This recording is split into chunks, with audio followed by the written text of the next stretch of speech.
चले रेडी हो?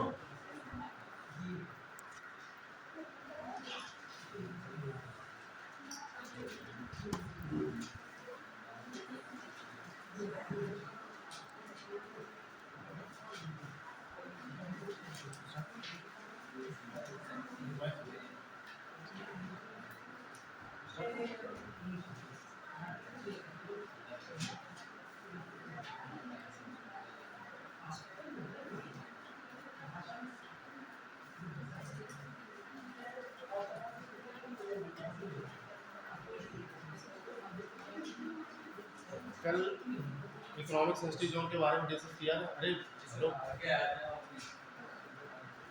आप थोड़ा सिर्फ खोल लीजिए, नहीं तो फिर आवाज़ लाउड करनी पड़ेगी। अब वो पीछे पीछे जाकर बैठ गए, आराम बैठ जाइए।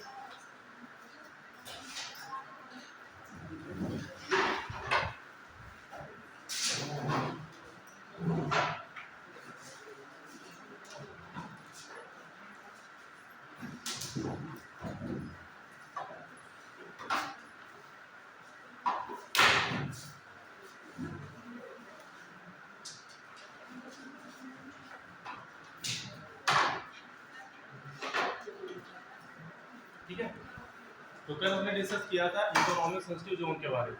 ठीक है, अभी हाल ही में चर्चा में था, तो करंट अफेयर्स का टॉपिक था, उसे हम कल चर्चा कर दिए थे। और इसके बारे में क्या बताया था, फिर नेशनल पार्क बताया, बायोस्फीयर के बारे में, वाइल्ड लाइफ सेंचुरी के बारे में बताया, दोनों डिफरेंस के बारे में बताया था। कॉपी पेन आप निकाल ही लीजिए, तभी हम डिस्कस करेंगे। निकाल लीजिए।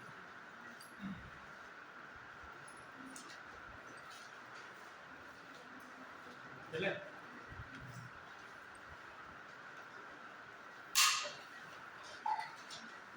कल हमने क्या पढ़ा था? Economic sensitive zone.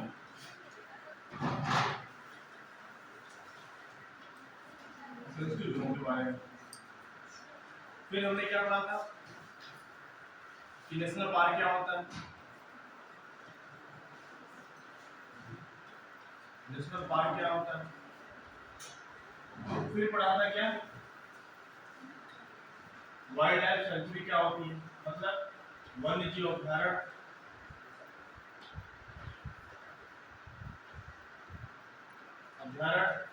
और राष्ट्रीय उद्यान, राष्ट्रीय उद्यान। और ये है पारिस्थितिकी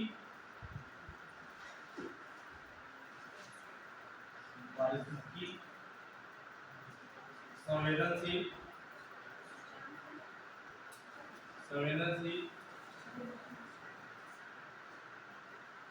जोन या एरिया रिस्ट्रिक्ट, इसके बारे में डिस्कस हुआ। और इसके बारे में क्या डिस्कस किए थे कि हाल ही में सुप्रीम कोर्ट के द्वारा बोला गया था कि कोई भी नेशनल पार्क हो, उसके 1 किलोमीटर के सराउंडिंग इकोनॉमिक सेंसिटिव जोन बनाना क्या है, मैंडेटरी कर दिया गया है, कंपल्सरी कर दिया गया है। इसके बारे में चर्चा की। और फिर पढ़े थे वाइल्ड लाइफ सेंचुरी और नेशनल पार्क में डिफरेंस क्या होता है। फिर उसके बाद देखे थे कि वन्य जीव अभ्यारण्य और नेशनल पार्क में राइट, किस पर्सन को राइट मिलता है, यहाँ पे कार्य करने की अनुमति किस पर्सन, या यहाँ पे वर्क करने की अनुमति क्या क्या दी जा सकती है और किसमें दी जा सकती है। ठीक है, इसे एक बार रिकॉल करते हैं, फिर आगे चलते हैं। हमने बताया था जो राष्ट्रीय पार्क है, राष्ट्रीय पार्क, किसी भी क्षेत्र को राष्ट्रीय पार्क किस अधिनियम के तहत डिक्लेयर किया जाता है, तो ये बताइए। तो क्लास में थे ना, तो क्लास में थे नहीं आप एकदम नहीं थे क्लास।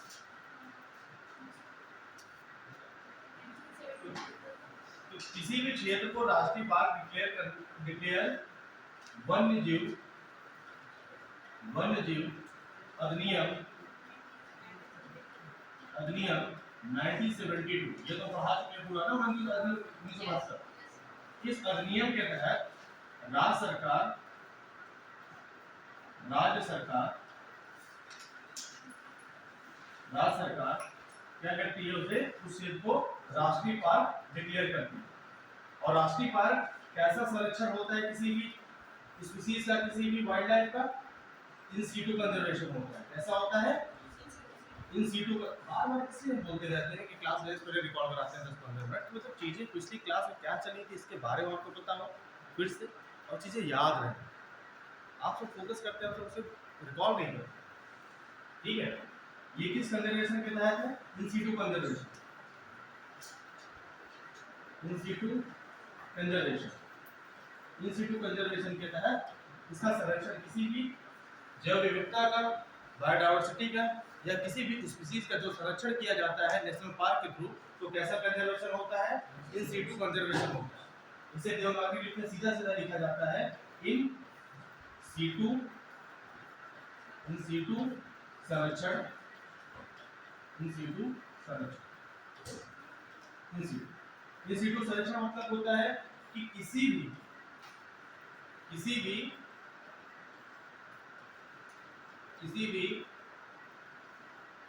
प्रजाति या वन्य जीव का संरक्षण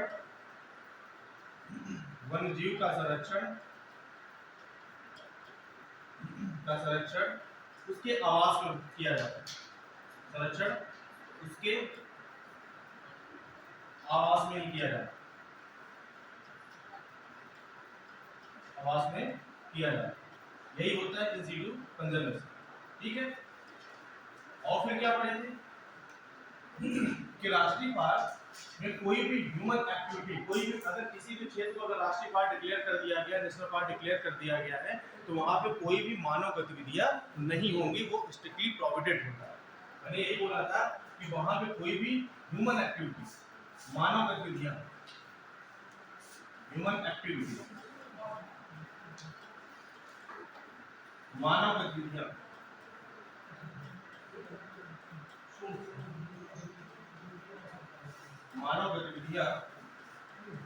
क्या है? स्ट्रिक्टली प्रोहिबिटेड है या निषेध है? स्ट्रिक्टली प्रोहिबिटेड है या निषेध है।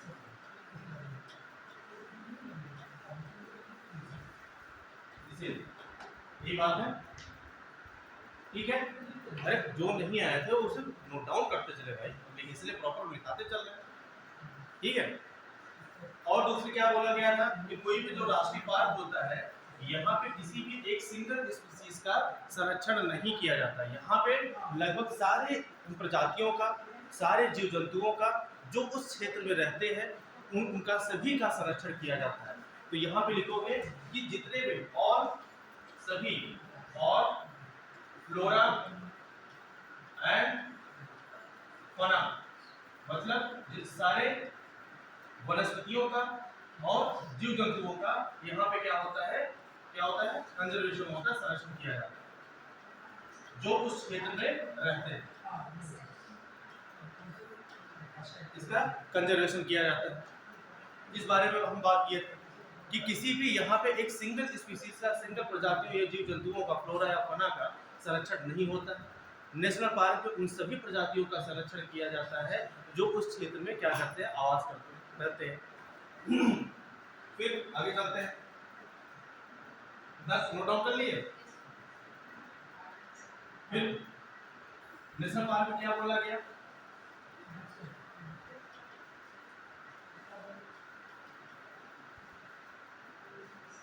कि इसके जो चारों तरफ रहने वाले किसी भी मान लो क्षेत्र को अगर तुम नेशनल पार्क डिक्लेयर करते होगे, तो उस क्षेत्र के आसपास रहने वाले कुछ समुदाय रहते होंगे, मनुष्य रहते होंगे।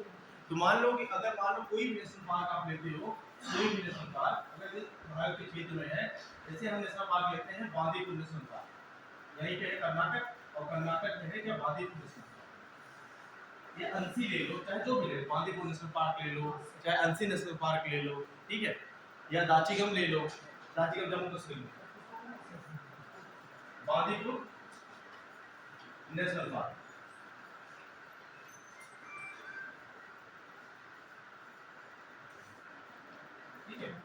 देखो बांदीपुर का नाम कल ले लिए थे, तो एक नया नेशनल पार्क नाम हम बता दे रहे हैं, बेंगलुरु में है, उसका नाम है बेन्नेर घट्टा। उसका नाम क्या है? बेन्नेर घट्टा नेशनल पार्क, बेन्नेर घट्टा राष्ट्रीय पार्क। इस पार्क की स्थापना होती है 1974। कब होती है? 1974। 1974 में इस क्षेत्र को क्या डिक्लेयर किया जाता है? नेशनल पार्क डिक्लेयर किया जाता है 1974 में। कल बांदीपुर का नाम लिए जिससे इसका नाम फिर नहीं ले रहे हैं, बेन्नेर घट्टा का नाम ले रहे हैं। बेन्नेर घट्टा नेशनल पार्क कहाँ पे? कर्नाटक। कहाँ पे है? कर्नाटक। कर्नाटक। कर्नाटक। आप दूसरे का नाम ले रहे हैं, बता रहे हैं। और एक चीज जानो, टोटल नेशनल पार्क अभी तक कितने हैं? 106। टोटल नेशनल पार्क कितने हैं? 106। ठीक है। अगर 1974 में हम क्या बताना चाह रहे हैं कि अगर 1974 में इस क्षेत्र में क्या, इस क्षेत्र को क्या किया गया? नेशनल पार्क डिक्लेयर कर दिया गया। किसके द्वारा डिक्लेयर किया जाता है नेशनल पार्क? राज्य सरकार के द्वारा। लेकिन ऐसा नहीं है कि राज्य सरकार ही डिक्लेयर करे, वो केंद्र सरकार भी वाइल्ड लाइफ प्रोटेक्शन एक्ट 1972 के कंडीशन के तहत केंद्र सरकार भी उसे नेशनल पार्क या वाइल्ड लाइफ सेंचुरी किसी भी क्षेत्र को डिक्लेयर कर सकती है। ठीक है। तो अगर मान लो बेन्नेर घट्टा जगह है, इस जगह पे क्या हो, इसे नेशनल पार्क 1974 में डिक्लेयर किया गया, तो इसके चारों तरफ यहाँ पे कुछ कम्युनिटी समुदाय रहते होंगे, कुछ आदमी रहते होंगे यहाँ पे। अब इनकी आजीविका कहाँ पे जाएगी? अब भाई ये क्या होता है, इस क्षेत्र को जो नेशनल पार्क डिक्लेयर कर दिया गया, इसका मतलब एक संरक्षित क्षेत्र हो गया। अब यहाँ पे कोई भी इलीगल एक्टिविटी नहीं होगी, अवैध व्यापार नहीं होगा। जब अवैध व्यापार नहीं होगा, इलीगल एक्टिविटी नहीं होगी, तो ऐसे क्षेत्र में क्या उस चारों तरफ जो रहने वाले समुदाय है, मनुष्य है, क्या वहाँ पे जा करके वो ग्रेजिंग करा सकते हैं, चारण करा सकते हैं? तो नहीं करा सकते। तो यही बात है कि अगर किसी भी क्षेत्र को अगर ऐसा नेशनल पार्क डिक्लेयर किया जाता है, तो ऐसी कौन सी मानव गतिविधियां कि उसके चारों तरफ जो रहने वाले समुदाय हैं या कोई और उसके दूर रहने वाला कोई भी पर्सन है, कोई व्यक्ति है, कम्युनिटी रहती है, तो उस क्षेत्र में, जिस क्षेत्र को वो संरक्षित क्षेत्र डिक्लेयर कर दिया गया है, नेशनल पार्क करके उसे प्रोटेक्टेड एरिया बना दिया गया है, तो उस क्षेत्र में वो क्या नहीं कर सकते हैं? ग्रेजिंग, चारण नहीं कर सकते। ग्रेजिंग, चारण नहीं कर सकते। क्यों? क्योंकि चारण करने से क्या होता है कि वहां पे उनके जो आवाज, जो उनके लिए अनुकूल पर्यावरण होना चाहिए, उसकी क्या होती, कमी होती चली जाती है। और आपको पता है कि ज्यादा से ज्यादा चारण हो जाने से क्या समस्या आती है? सॉइल इरोजन की समस्या, मृदा अपरदन की समस्या। तो ऐसे क्षेत्र धीरे धीरे किसमें तब्दील हो जाते हैं? बीघड़ के क्षेत्र तब्दील होने से ज्यादा समय नहीं लगेगा, 40-50 सालों में बीघड़ क्षेत्र में तब्दील हो जाएगा। तो इसी वजह से ऐसे संरक्षित क्षेत्रों में चारण करना क्या कर दिया गया है? बैन कर दिया। ठीक है, ऐसी मानव गतिविधियां यहाँ पे हैं। और पूरा जिसे पढ़ा नहीं सकते, अब आगे चलते हैं वाइल्ड लाइफ। कल पूरा पढ़ा चुके हैं। अब क्या है? वाइल्ड लाइफ सेंचुरी, वन्य जीव अभयारण्य।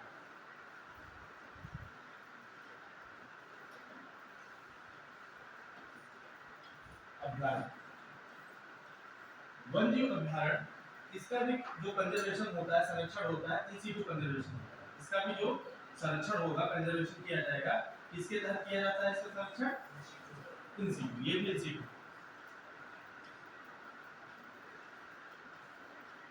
इन सीटू, अभी हम लिखवा देंगे कि इन सीटू कंजर्वेशन टोटल क्या होते हैं और एक्स सीटू कंजर्वेशन क्या होता है। इस पर लिखवाए नहीं लिखवाए? इन सीटू कंजर्वेशन, ठीक है।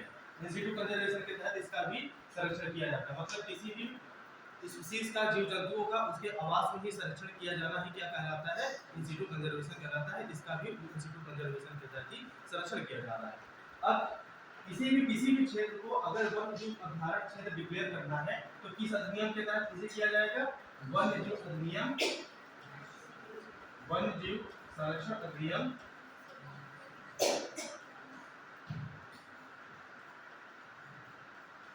अधिनियम 1972 के तहत किया जाएगा। किसी भी क्षेत्र को वन्य क्षेत्र अगर डिक्लेयर करना है, तो उसे किस अधिनियम के तहत डिक्लेयर किया जाएगा? वन्य संरक्षण अधिनियम 1972 के तहत किया जाएगा। लेकिन इस क्षेत्र को अभयारण्य क्षेत्र घोषित करने के लिए कौन करेगा ये? कौन करेगा? राज्य सरकार करेगी, स्टेट गवर्नमेंट करेगी, राज्य सरकार करेगी। लगातार आप बीसीएफ लेते रहिए।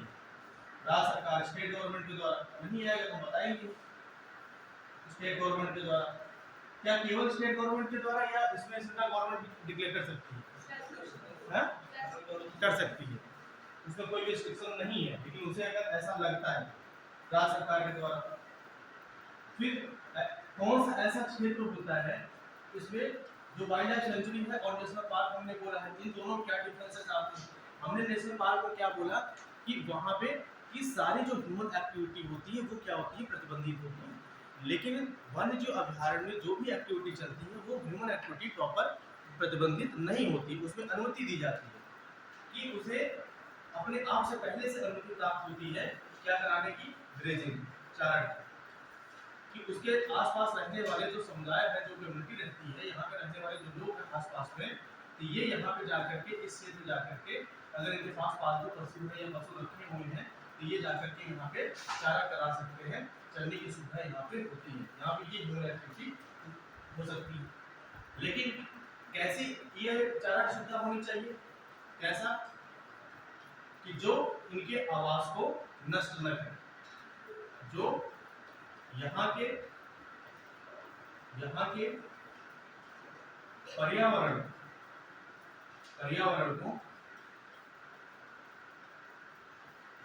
को हानि ना पहुंचाए।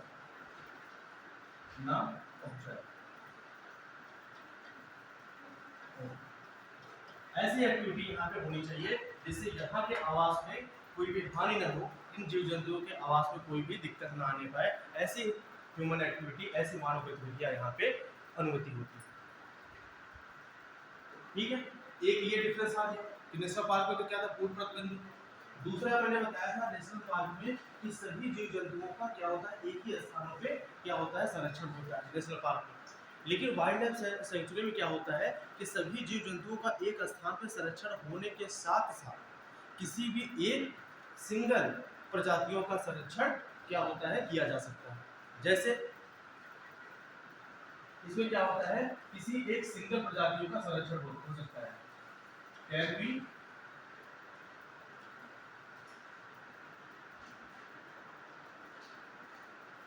प्रोटेक्टेड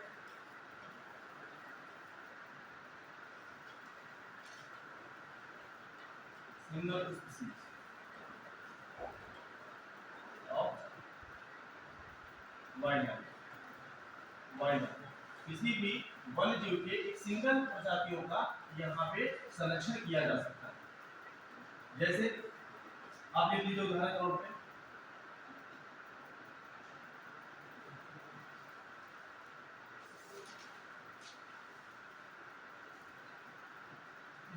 कोई भी पक्षी अभ्यारण्य हो, जैसे कोई भी एक बर्ड सेंचुरी हो, क्या हो गई? बर्ड सेंचुरी हो, बर्ड सेंचुरी, पक्षी अभ्यारण्य। अब ये वन्यजीव में आता है कि नहीं आता? बर्ड सेंचुरी, पक्षी अभ्यारण्य आता है। लेकिन यहाँ पे हम सिंगल क्या कर रहे हैं कि वहाँ पे एनिमल्स की बात नहीं कर रहे हैं, किसी भी लायन की बात नहीं कर रहे हैं, किसी भी हम राइनोसोरस की बात नहीं कर रहे हैं, उन वन्यजीव में से हटाकर किसी एक वन्यजीव की बात यहाँ कर रहे हैं कि बर्ड सेंचुरी हम बनाते हैं। जैसे कौन सी बर्ड सेंचुरी है? नवाबगंज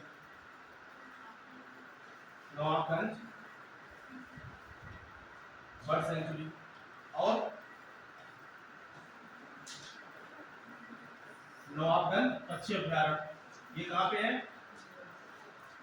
उत्तर प्रदेश ना, नवाबगंज ये कहाँ पे? उत्तर प्रदेश। और कौन सी बर्ड सेंचुरी? भारत, हाँ सलीम अली भी है, भरतपुर है, भरतपुर बर्ड सेंचुरी, ये कहाँ पे है? राजस्थान में बर्ड सेंचुरी, ये कहाँ पे है? राजस्थान में कहाँ? केवलादेव नेशनल पार्क में। ठीक है, भरतपुर बर्ड सेंचुरी राजस्थान। तो यहाँ हम देख रहे हैं पूरे वन्य जीवों में से हम किसी एक स्पीसीज का, जैसे मान लो अगर पूरा वन्य जीव क्या आता है आपका? राइनोसोरस भी आता है। राइनोसोरस मतलब गैंडा, ठीक है, एक सिंगल सिंग वाला जो गैंडे होते हैं वो, जो असम और जल्दा पारा पाया जाता है। असम हो गया, मान असम में कहाँ पे? काजीरंगा में, मानस में, वेस्ट बंगाल में कहाँ पे, जल्दापारा नेशनल पार्क में, ठीक है। और जैसे आपके एलिफेंट हो गए, हाथी हो गया, और लायन हो गया, और टाइगर हो गया, वल्चर हो गया, ठीक है। इन सभी का जो संरक्षण किया जाता है, तो ये क्या पूरे सब क्या आते हैं, वाइल्ड एनिमल आते हैं। तो वाइल्ड एनिमल किसी एक सिंगल का अगर संरक्षण क्या करते वाइल्ड सेंचुरी में किया जा सकता है।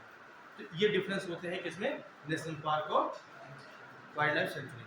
एक तो इसमें क्या होता है कि अनुमति होती है ह्यूमन एक्टिविटी की, और दूसरा ये होता है, और हाई लेवल के जो प्रोटेक्शन किया जाता है, हाई डिग्री लेवल का जो प्रोटेक्शन होता है, मतलब हाई लेवल का, उच्च स्तरीय लेवल का डिग्री का आपका जो भी संरक्षण होता है वो कहाँ पे होता है, नेशनल पार्क में। दूसरा पॉइंट क्या है कि उच्च लेवल का, हाई डिग्री लेवल का, हाई डिग्री का, उच्च लेवल का जो प्रोटेक्शन होता है वो कहाँ पे होता है, नेशनल पार्क में, वो नेशनल पार्क में होता है। इसी वजह से यहाँ पे मैक्सिमम चीजें क्या की जाती हैं, यहाँ पे मानव गतिविधियां वो बंद कर दी जाती है। लेकिन क्या किसी ऐसे व्यक्ति को वहां पे जाने की अनुमति है, नहीं। किसी भी व्यक्ति को वहां पे जाने की तभी अनुमति होगी जब वहां का जो चीफ वार्डन होगा वो उसे अनुमति देगा, नहीं तो फिर वहां पे जाने की अनुमति नहीं होगी। हाँ, एक केस में और जा सकते हो, तो वहां पे आसपास के क्षेत्रों पे जब उस नेशनल पार्क के बीच में से कोई भी आपका नेशनल हाईवे गुजरा हो, जैसे मान लो कि आपका कोई भी नेशनल पार्क है, जैसे मान लो कि ये आपका पूरा एरिया है नेशनल पार्क का, ठीक है, ये क्या है, पूरा टोटल एरिया है नेशनल पार्क का।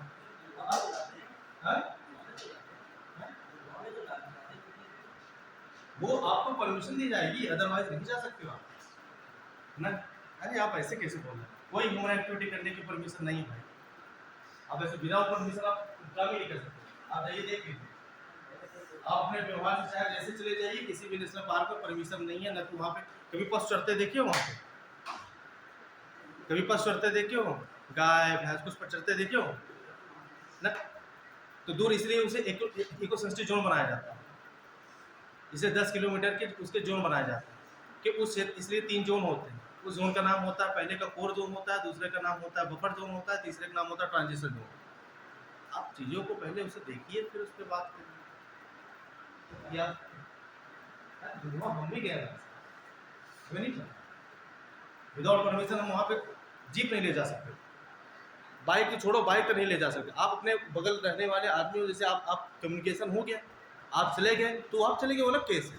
लेकिन किसी को परमिशन नहीं होती वहाँ किसी एक्टिविटी करने, वो तो आपका पर्सनल व्यवहार है, उसमें आप चले गए। बहुत से लोग, बहुत सी चीज़ों के कानून नहीं होते, कानून होते हैं उस पर क्या लोग अमल कर ले जाते हैं, लेकिन अपने व्यवहार से काम कर ले जाते हैं। अब उसे कहोगे नहीं ऐसा नहीं होता है, ऐसा हो ही नहीं सकता। जैसे मान लो कि इस नेशनल पार्क से क्या होता है, यदि कोई भी हाईवे गुजरा है, कैसा हाईवे, नेशनल हाईवे, तो इस हाईवे पे जो चारों तरफ जाने वाले लोग हैं, ये एक सीमित दायरे तक इस क्षेत्र में जाने का इन्हें अधिकार है, ये जा सकते हैं सीमित दायरे में, इनका पूरा फुल दायरा नहीं, ठीक है। ये आपका, और हम बताए थे किसी भी क्षेत्र को अगर संवेदनशील क्षेत्र घोषित किया जाता है, अगर कोई भी ऐसा क्षेत्र होता है, जैसे मान लो कोई भी पार्क होता है, उसे क्या कर दिया गया, संवेदनशील क्षेत्र घोषित किया जाता है, तो वो कितने किलोमीटर तक किया जा सकता है, 10 किलोमीटर। कितने किलोमीटर तक, 10 किलोमीटर, 10 किलोमीटर। ये जो 10 किलोमीटर का क्षेत्र है, ये किसके तहत आया था, वाइल्ड लाइफ वन्यजीव एक्शन, वाइल्ड लाइफ प्रोटेक्शन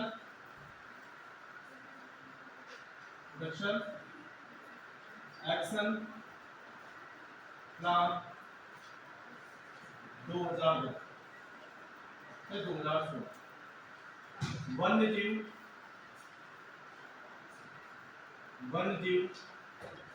संरक्षण कार्य योजना 2002 से 2016। इस कार्य योजना के तहत हम इको सिस्टम जोन को कितना कर सकते हैं, 10 किलोमीटर तक कर सकते हैं। तो ये हम 10 किलोमीटर करते क्यों, यहाँ पे अगर नेशनल पार्क है या कोई भी वाइल्ड लाइफ सेंचुरी है, तो इस वाइल्ड लाइफ सेंचुरी या नेशनल पार्क के 10 किलोमीटर क्षेत्र को हम इको सेंचुरी जोन क्यों करते हैं? कल ये नहीं पढ़ा पाते, कल खाली फटाफट लिखा करके चले गए। लेकिन अब इस पे आइए कि इसे क्यों 10 किलोमीटर क्षेत्र का जोन डिक्लेयर करते हैं? ऐसा क्यों? ऐसा इसलिए किया जाता है कि मान लो कोई भी यहाँ पे नेशनल पार्क है, कोई भी राष्ट्रीय उद्यान में वाइल्ड लाइफ सेंचुरी है, तो इस क्षेत्र में क्या होगा, इस क्षेत्र में अगर कोई भी एक्टिविटी होती है तो ये क्या करती है, एक सॉफ्ट ऑब्जर्वर का काम करती है। इसके तरह काम करती है, सॉफ्ट ऑब्जर्वर।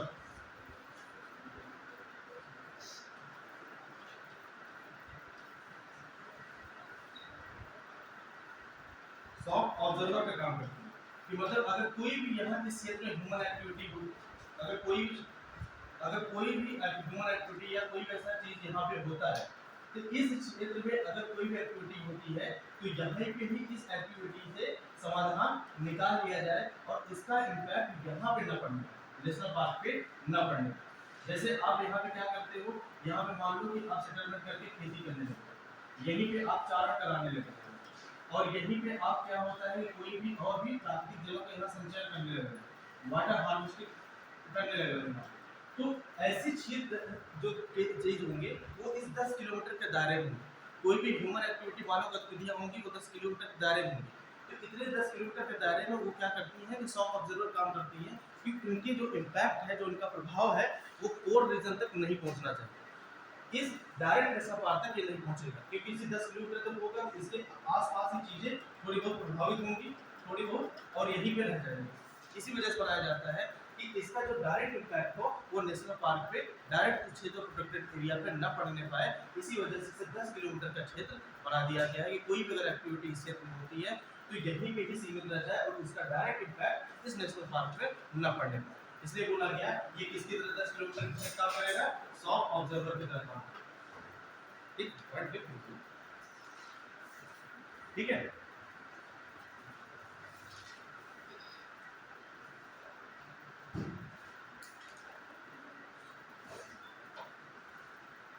अब देखिए, अब इसी इकोसिस्टम जोन बनाने के लेकर क्या हुआ कि हमारे पास यहाँ पे गवर्नमेंट ने कमेटियाँ गठन करना स्टार्ट किया। गवर्नमेंट ने बोला कि अब इसकी कमेटी बनाया जाए, किस क्षेत्र पे यहाँ पे गठन किया जाए। उसके पहले एक चीज़ मैं बता दे रहा हूँ,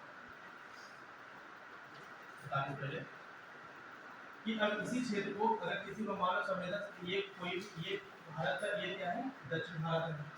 दक्षिण भारत में क्या होता है कि सबसे बड़ा हॉट स्पॉट रीजन किसका है, किसका है, वेस्टर्न घाट का।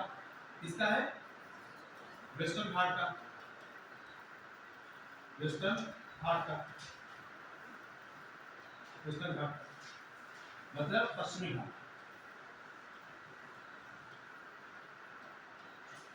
पश्चिमी घाट। अगर तुमसे पूछा जाए कि भारत में सबसे ज्यादा रिच, अगर सबसे ज्यादा का हॉट स्पॉट कौन सा एरिया, वो कौन सा एरिया है, पश्चिमी घाट। टोटल कितने हैं, 4। पहला कौन, नाम बताइए। एक हिमालयन हुआ, हिमालय में कौन कौन हिमालय, हिमालय में कौन सा हिमालयन, वो तो पता होना चाहिए ना। हिमालय में तो पूरा होता है, वेस्टर्न होता है, ईस्टर्न होता है।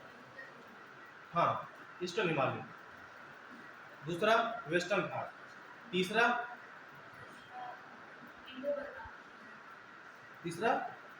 हाँ इंडो बर्मा क्षेत्र। चौथा हाँ अंडमान निकोबार चूर्णा लैंड। ये 4 क्षेत्र आपके हॉट स्पॉट रखे गए हैं आपके जल विविधता संरक्षण के लिए। ये 4 हॉट स्पॉट है। पहला हॉट स्पॉट दीजिए आप, पहला है पश्चिमी घाट, पश्चिमी घाट। दूसरा है पूर्वी हिमालय। क्वेश्चन सीधा सीधा क्वेश्चन आता है, पूर्वी हिमालय, पश्चिम हिमालय नहीं है, पूर्वी हिमालय। पश्चिम हिमालय इसलिए नहीं हो कि टेम्परेचर के साथ क्या होता है कि वहां पे ड्राइनेस आती है टेम्परेचर, क्योंकि पश्चिम हिमालय में आप देखोगे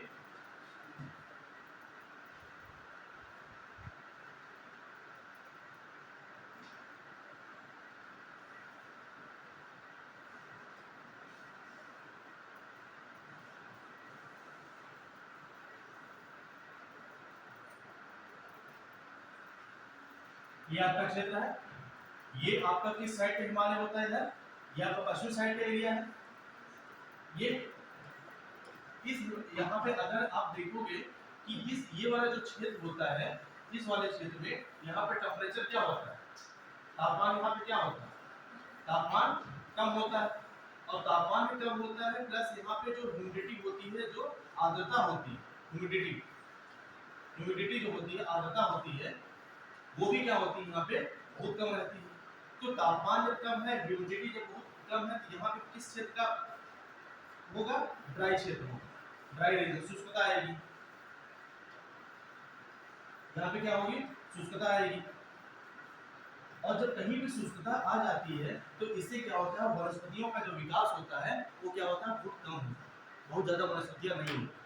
किसी भी क्षेत्र में अगर वनस्पतियों का उत्थान होने के लिए वहाँ पे सबसे बड़ा कारण क्या होता है? Distribution of rainfall. जब यहाँ पे टेम्परेचर कम हो गया, ह्यूमिडिटी कम हो गई, ड्राई नेचर आने का कारण है कि यहाँ पे क्या हो रहा है? यहाँ पे क्या हो रहा है कि जो रेनफॉल होता है, जो वर्षा होती है, रेनफॉल होती है, वर्षा, रेनफॉल, वो क्या होगी? वर्षा यहाँ पे बहुत कम होगी, वर्षा कम होगी। और किसी भी वनस्पतियों का निर्धारण कौन करता है? अगर वेजिटेशन है, वनस्पतियां हैं, तो उसका निर्धारण कौन करता है? वर्षा करती है, डिस्ट्रीब्यूशन ऑफ रेनफॉल। किसी भी वनस्पतियों का निर्धारण वो क्या करती है?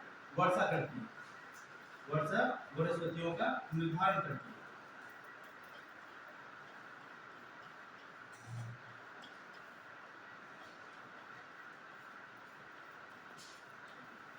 निर्धारण करती है। जैसे आप देखोगे कि सबसे ज्यादा आपका वनस्पति वाला जो क्षेत्र पाया जाता है वो कहाँ, किस रीजन पाया जाता है? ट्रॉपिकल रीजन पाया जाता है या इक्वेटोरियल रीजन पाया जाता है, मतलब उष्णकटिबंधीय क्षेत्र में पाया जाता है और विषुवतीय क्षेत्र में पाया जाता है। सबसे ज्यादा वनस्पतियों का जो विकास हुआ है वो उष्णकटिबंधीय क्षेत्रों में और किस रीजन में? उसमें विषुवतीय क्षेत्र में हुआ है। और आप देखोगे कि बहुत कम वनस्पतियों का जो विकास है वो आपके टेम्परेट रीजन में या टुंड्रा रीजन में, टेम्परेट रीजन में ही क्या आ जाता है? उसके ऊपर आता है, उसी में आ जाता है टुंड्रा और टाइगा क्षेत्र में होता है। क्यों? क्योंकि वहाँ टेम्परेचर इतना ज़्यादा होता है, टेम्परेचर ज़्यादा होने की वजह से शुष्कता होती है, शुष्कता हो जाने की वजह से बहुत टेम्परेचर बहुत नीचे चला जाता है, कम हो जाता है। उससे क्या होता है? वहाँ पे लाइकेन होते हैं, मॉसेस होते हैं, छोटे छोटे मॉसेस क्या होता है? काई होता है। काई टाइप के तुम देखोगे कि साइबेरिया में अगर दिखेगा तो वहाँ पे बहुत अल्पाइन ग्रासलैंड पाई जाएगी। साइबेरिया तो बहुत हो गया, उसके नीचे अगर आ जाओगे, नीचे जैसे आपको उत्तराखंड हिमाचल प्रदेश वाला देखोगे तो यहाँ पे अल्पाइन छोटी छोटी जो घासें नहीं होती, छोटी छोटी घासें, उन्हें बोला जाता है अल्पाइन ग्रासलैंड। तो वो अल्पाइन ग्रासलैंड पाई जाएगी, बड़ी बड़ी घासें नहीं पाई जाएंगी। या तो उसके ऊपर जाओगे जब टेम्परेचर और कम हो जाएगा तो वहाँ पे क्या पाई जाएगी? एकदम छोटी छोटी घासें पाई जाएगी, या तो मॉसेस काई जिसे बोलते हैं वो काई पाई जाएगी। ठीक है, तो इसी वजह से जब टेम्परेचर बहुत कम होता है तो वहाँ पे वनस्पतियाँ क्या होती है? एक लेवल के बाद से वो बहुत कम होना स्टार्ट हो जाती है। इसी वजह से पश्चिमी हिमालय का जो क्षेत्र होता है वो हॉट स्पॉट का क्षेत्र नहीं होता है। वो किसी भी हॉट स्पॉट क्या होता है? पहले ये तो जो बता रहे हैं, हॉट स्पॉट कहते हैं किसी, ठीक है। तो यहाँ पे वनस्पतियों का निर्धारण डिस्ट्रीब्यूशन ऑफ रेनफॉल करती है। अब जैसे इसका रीजन मैं आपको बता दें कैसे ये निर्धारण कर रही है। आप देख रहे होंगे कि वर्ल्ड मैप में कि सबसे ज्यादा जो वनस्पति का विकास है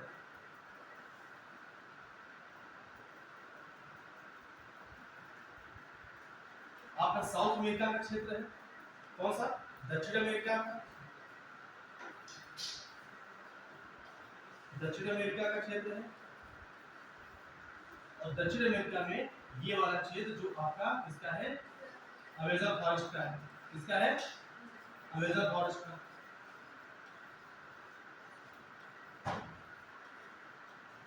फॉरेस्ट, और यही देखते हो यही से इसका निकलता है इक्वेटर, यहाँ से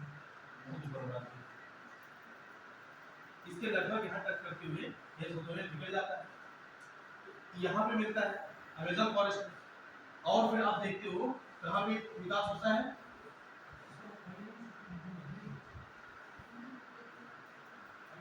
अफ्रीका वाले रीजन में।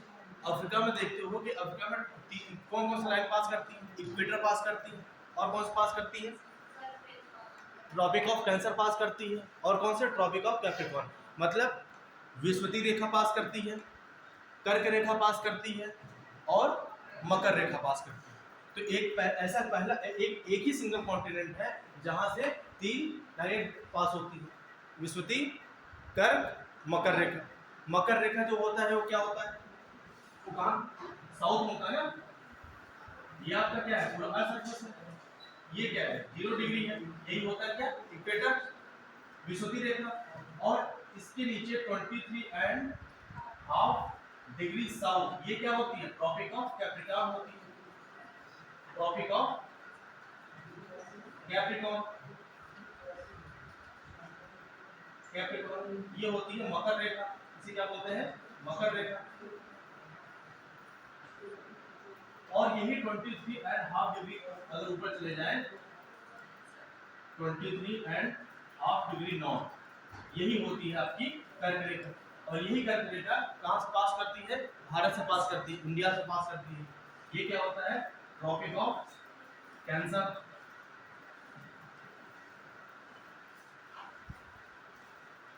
ट्रॉपिक ऑफ कैंसर, इसी क्या बोलते हैं,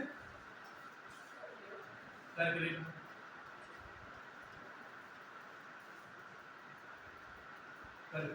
ठीक।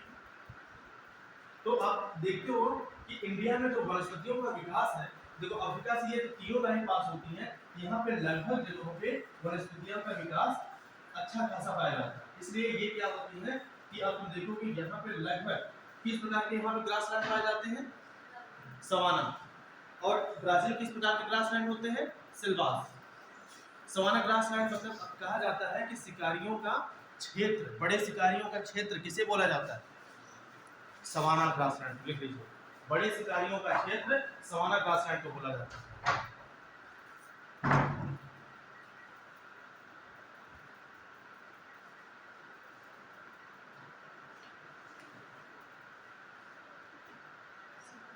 सवाना ग्रासलैंड ऐसा क्यों बोला जाता है कि बड़े शिकारियों का क्षेत्र जो रीजन है वो सवाना ग्रासलैंड, ऐसा क्या रीजन है, क्योंकि जब जहाँ पे बड़े बड़े घास पाए जाएंगे, वृक्ष पाए जाएंगे, और ये घासें क्या होंगे, थोड़ी ड्राई भी रहेंगी, मतलब ये किस रीजन होता है, थोड़ा सूखे क्षेत्र में रहता है।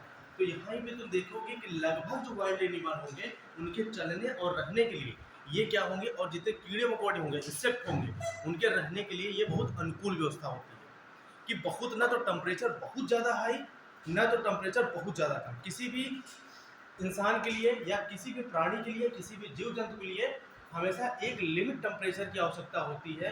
उस लिमिट टेम्परेचर के ऊपर अगर टेम्परेचर तापमान जाता है तो वहाँ पे कोई भी अगर जीव जंतु है, लिविंग ऑर्गेनिज्म है, वो सर्वाइव नहीं कर पाता। जैसे कि अगर पेड़ है, एक हाई टेम्परेचर जब चला जाता है पेड़, जब तापमान, तभी पेड़ के जो तने होते हैं वो क्या होते हैं, फट जाते हैं। और जब एक लोएस्ट तापमान चला जाता है टेम्परेचर, तब भी उसके तने क्या होते हैं, फट जाते हैं। तो इसे क्या बोलते हैं, एक साथ इसे क्या बोलते हैं कि टेम्परेचर, एक बोलते हैं सन ट्रक, एक बोलते हैं फ्रॉस्ट ट्रक, मतलब उसके तने का फटना जो होता है। ठीक, जब फ्रॉस्ट ट्रक इसलिए बोलते हैं, जमने की वजह से तापमान इतना नीचे चला गया कि वो पेड़ उसे सह ही नहीं पा रहा है। तो जब सह नहीं पा रहा है तो उसके जो तने होते हैं वो क्या होते हैं, दरारें आती हैं। कभी देखते होंगे उसे क्या आती हैं, पौधे में दरारें पड़ जाती हैं। ये होता है तापमान बहुत ज़्यादा लिमिट ऊपर होने से और बहुत ज़्यादा नीचे होने से। तो जब ऊपर हो जाए तो उसे बोलते हैं सन ट्रक, अगर नीचे हो गया तो उसे बोलते हैं फ्रॉस्ट ट्रक। ठीक है, तो इसी वजह से तो यही सवाना जो ग्रासलैंड होती है ये पाई जाती है आपकी यहाँ पे अफ्रीका कॉन्टिनेंट में। और अफ्रीका कॉन्टिनेंट सवाना जो ग्रासलैंड होती है वो बड़ी बड़ी घास वाली ग्रासलैंड होती है, थोड़ा ऐसे घासें होती हैं, कोई बहुत बड़ी बड़ी घासें होंगी, ठीक है, और कहीं भी छोटी छोटी होंगी, फिर बड़ी बड़ी घास होंगी, फिर छोटी छोटी होंगी, फिर बड़ी बड़ी होंगी। तो यहाँ पे जो वाइल्ड एनिमल होते हैं इन्हें छुपने की भी अच्छी सुविधा होती है और यहाँ पे इन्हें शिकार करने की भी अच्छी सुविधा होती है। ठीक है, और यहाँ पे आपको कौन सी पाई जाती है, सिल्वास ग्रासलैंड पाई जाती है। और सिल्वास ग्रासलैंड के ऊपर जो एरिया होता है उसे कौन सी ग्रासलैंड बोलते हैं, हम बता चुके हैं, लैंडॉन्स ग्रासलैंड बोलते हैं। और यही अर्जेंटीना है, अर्जेंटीना में जो ग्रासलैंड है वो कौन सी ग्रासलैंड है, पंपास, पंपास ग्रासलैंड। लेकिन अब ये देखो अलग है, जो पंपास ग्रासलैंड है ये कैसी ग्रासलैंड है, ये शीतोष्ण है, टेम्परेट ग्रासलैंड है। कैसी है, शीतोष्ण। लेकिन जो सिल्वास और की बात कर रहे हैं, ये कैसी है, ये ट्रॉपिकल ग्रासलैंड, उष्णकटिबंधीय क्षेत्र में पड़ने वाली घास है। कौन सी, सिल्वास और लैंडोस।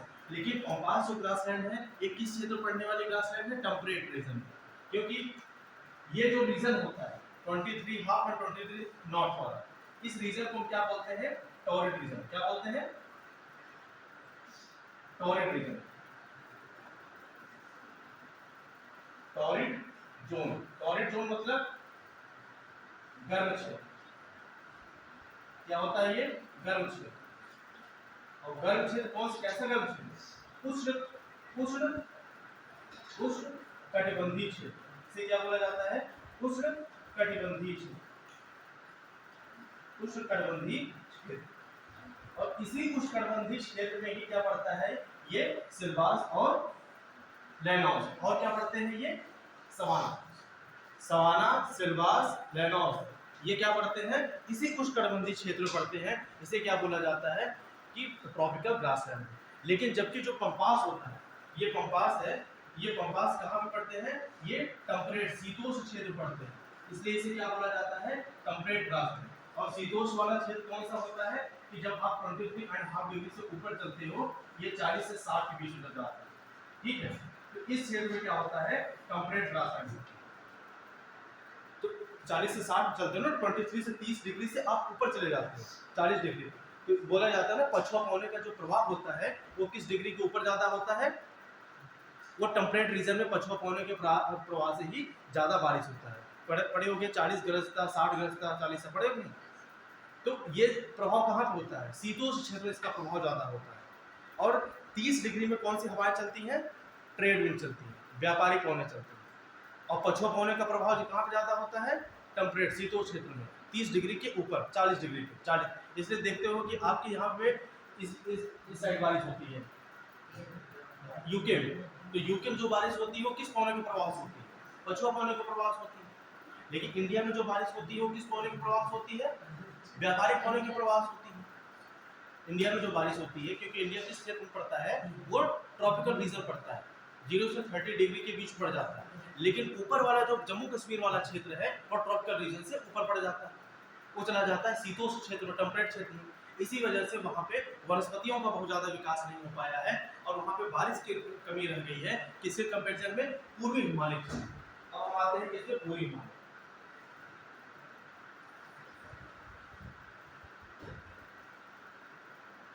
ठीक, अब इसे पूर्वी हिमालय चलते हैं। पूर्वी हिमालय में क्या होता है, तो ये आपका अरुणाचल प्रदेश का क्षेत्र है, ये असम का है, ठीक है, ये नागालैंड है, मणिपुर, मिजोरम, ठीक है। तो इस वाले क्षेत्र में जो आप देखिए, मणिपुर मिजोरम इसका पार्ट नहीं है, हिमालय का ये पार्ट यहाँ अरुणाचल प्रदेश असम। तो यही पे तुम देखते हो कि बहुत ज़्यादा क्या होती है, अच्छी खासी बारिश होती है। यहाँ पे टेम्परेचर भी अच्छा रहता है, यहाँ पे टेम्परेचर भी, तापमान भी क्या होता है, ज़्यादा होता है। और तापमान जरूरी नहीं है, किसी भी बारिश और वनस्पतियों का निर्धारण तापमान ही नहीं करता, इसलिए तापमान को मुख्य कारक नहीं माना गया। क्यों, क्योंकि तापमान देखो बहुत कम होने से और बहुत ज़्यादा होने से ड्राइनेस भी आती है, इवेपोरेशन बहुत ज़्यादा होता है। अगर तापमान बहुत कम बहुत ज़्यादा होने से बारिश होने लगे तो भाई मरुस्थलीय क्षेत्र में भी बारिश होनी चाहिए ना। लेकिन इसी वजह से बारिश का सबसे बड़ा मुख्य कारक किसे माना गया है, आर्द्रता को माना गया, कि ह्यूमिडिटी होना चाहिए। जब आप देखो जून के महीने में आपको गर्मी बहुत ज़्यादा लगने लगती है तो आप क्या बोलते हो कि अच्छा बारिश होने वाली है, क्यों ऐसा बोलते हो, क्योंकि तापमान ही नहीं उसमें कारण है, उसमें क्या होता है कि हवा में कितना वाटर वेपर अवेलेबल है और वहाँ लो प्रेशर कितना बना है, और लो प्रेशर बनने से हवाएं हाई प्रेशर से लो प्रेशर की तरफ कितनी तेजी से आएंगी, और जितनी तेजी से आएंगी उतनी ही तेज क्या होगा, संघनन होगा। अगर संघनन उतनी तेजी से होगा, बारिश उतनी ही तेज होती है जितना तेज संघनन होगा, यही होता है ना, ज्योग्राफी आप ये पढ़ते हो ना। तो इसी वजह से मुख्य कारक वर्षा का क्या माना गया है, आर्द्रता को माना गया है, क्योंकि तापमान तो निर्धारण करती है बारिश का, वनस्पतियों के उत्थान का या डिस्ट्रीब्यूशन का निर्धारण तो करती है, लेकिन उसके साथ साथ सबसे बड़ा मुख्य कारक होता है आर्द्रता। आर्द्रता वनस्पतियों क्योंकि वो रेनफॉल का, वर्षा का निर्धारण करती है, इसी वजह से वनस्पतियों के उत्थान का या डिस्ट्रीब्यूशन का निर्धारण आर्द्रता निर्धारण में महत्वपूर्ण योगदान है। यहाँ पे तापमान अधिक होने के साथ साथ यहाँ पे ह्यूमिडिटी ह्यूमिडिटी क्या होती है, अधिक होती है, और यही भी अत्यधिक ज़्यादा होने की वजह से यहाँ पर रेनफॉल अच्छा खासा होता है, वर्षा अच्छी होती है, रेनफॉल अच्छी होती है, और रेनफॉल अच्छा होने की वजह से वनस्पतियाँ यहाँ पे क्या होता है, फैलाव होता है, फैलाव होता है। वनस्पतियाँ मतलब वेजिटेशन का, वेजिटेशन वनस्पतियों का यहाँ पे क्या होता है, फैलाव होता है। तो इसी वजह से यहाँ पे जैव विविधता, बायोडायवर्सिटी ज़्यादा पाई जाती है। बायोडायवर्सिटी, जब कहीं पे बारिश ज़्यादा होगी वहीं पे तो भी क्या होगा, सभ्यता का विकास होगा। जहाँ पे बारिश या सिंचाई या ऐसी चीज़ों का वेजिटेशन, कंदमूल, आपको पेड़ पौधे मिलेंगे, वहीं पे तो क्या होता है, किसी भी सभ्यता का विकास वहीं पे ज़्यादा होता है। जीव जंतु, कीड़े मकोड़े, देखो आप देखोगे कि जून के महीने में ही क्यों बहुत ज़्यादा कीड़े मकोड़े उड़ते हैं, क्यों अप्रैल में नहीं उड़ पाते हैं, अप्रैल में इतने नहीं होते, क्यों नहीं होते, क्योंकि आदता नहीं होती, उनके रहने के लिए अनुकूलतम इसमें पर्यावरण नहीं है।